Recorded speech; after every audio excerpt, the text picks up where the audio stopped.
Wanted to clean up my lawnmower deck, and you can see I painted it a couple years ago, maybe a year ago, I don't know.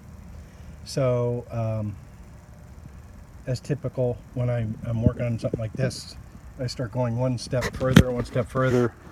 Now I did a lot of scraping, got a lot of the paint off. So what I want to do is see how this little combination right here works.